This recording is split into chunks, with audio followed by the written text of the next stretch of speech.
Je connais l'île d'Arki depuis mon enfance parce que mon père adorait la Grèce et donc j'ai passé tous mes étés en Grèce.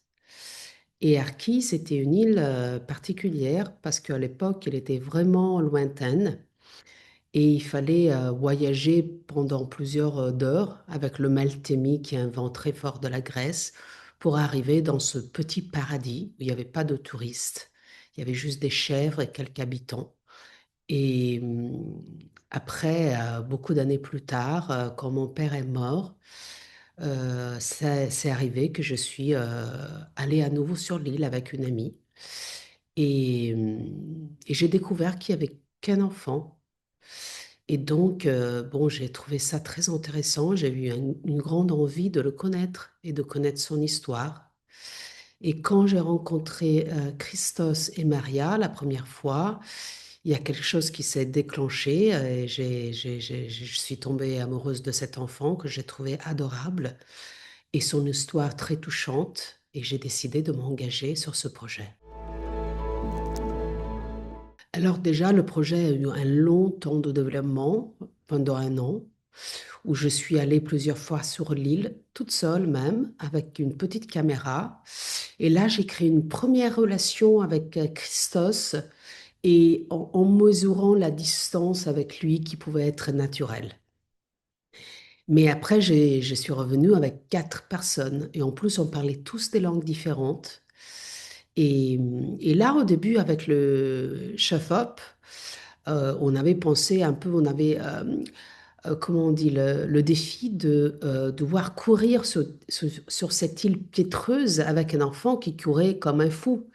Et alors, on a commencé à lui dire, alors tu fais ce que tu fais normalement, mais tu essaies de ne pas le faire trop en vitesse. Et ça marchait pas du tout parce que ça tuait la spontanéité de Christos.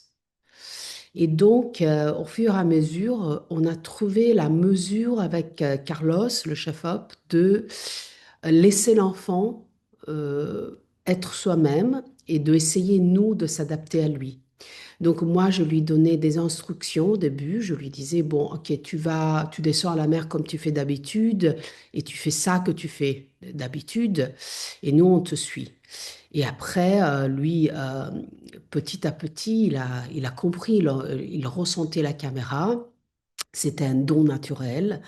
C'est un enfant qui a été très généreux et il a voulu donner beaucoup. Et donc, même si c'est un enfant qui n'est pas habitué à parler, parce qu'il n'y a pas d'autres enfants sur l'île, il est un enfant qui a un niveau d'empathie très haut et un langage corporel très développé.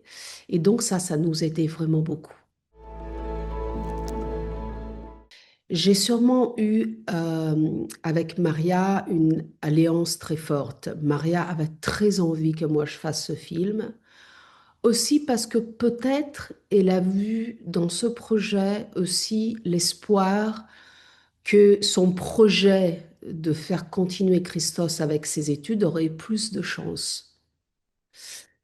Et, et je ne pense pas que nous, on a eu une influence directe sur le choix de Christos, mais peut-être notre présence a quand même aidé l'enfant à ouvrir un espace mental de possibilités. Avec Christos, on a continué à rester en communication. Euh, je dois avouer, quand je suis partie, je suis passée par Patmos. Et avec la permission des parents, je lui ai donné un téléphone avec une caméra. Comme ça, on aurait pu continuer à communiquer. Et la première année, le petit a décidé de continuer l'école obligatoire. Et après, l'année dernière, il m'a dit qu'il avait décidé de rester à Patmos pour continuer l'école, même après les études obligatoires. Moi, je dis toujours, c'est un film sur le choix et c'est un coming of age. Mais ça, c'est assez évident. Le premier grand choix d'une vie d'une personne. Et je pense que ça, c'est la chose qui m'a plus touchée de voir cet enfant qui a abandonné avec son île son enfance.